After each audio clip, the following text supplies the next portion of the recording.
Я сейчас буду обработать карман с листочкой в рельефном шве. Листочка в готовом виде должно быть 2,5 см на 12.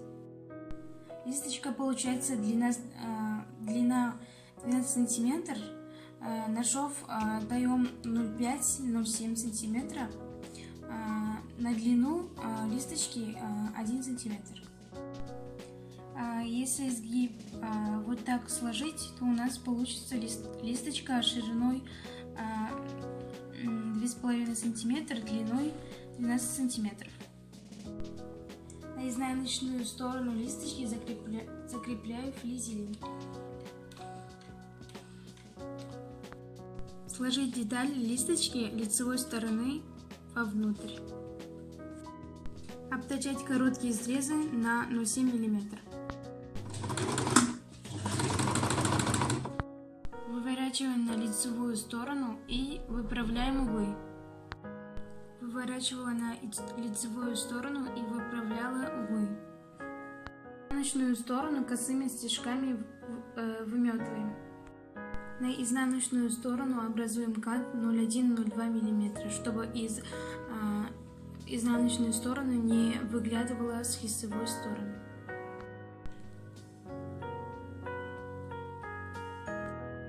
Выметывала обе концы.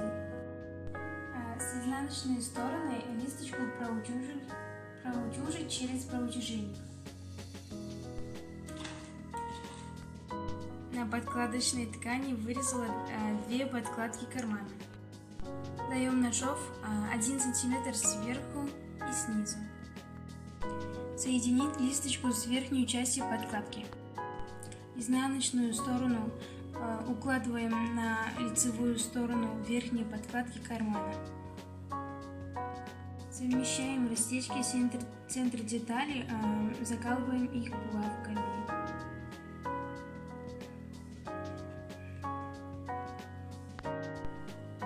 Притачиваем на 0,9 мм.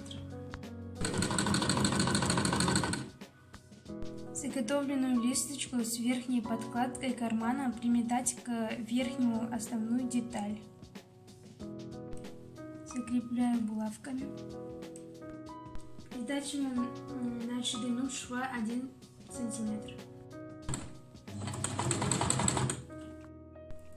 Вторую нижнюю часть подкладки приметать и притачать к нижней основной детали шириной шва 1 см.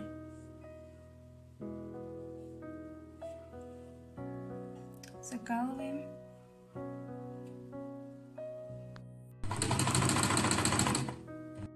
Проутюжить швы через проутяжельник верхнюю и нижнюю деталь.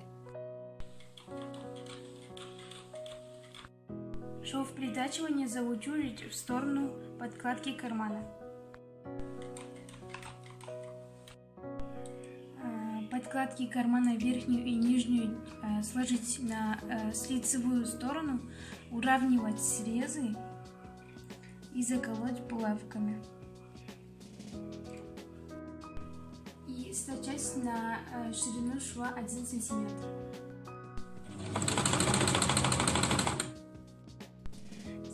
Заколоть срезы и основную деталь, совмещая контрольные линии. Стачать на 1 см шириной шва нижнюю и верхнюю срез на основную деталь.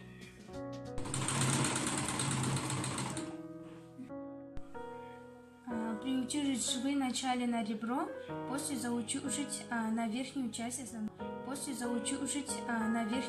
основной детали.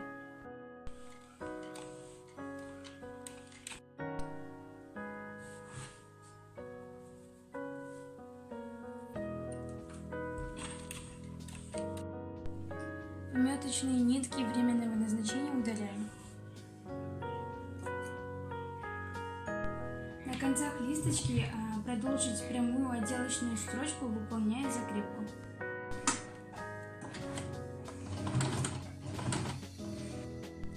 Приутюжить готовый образец кармана с изнаночной стороны через проутюжение.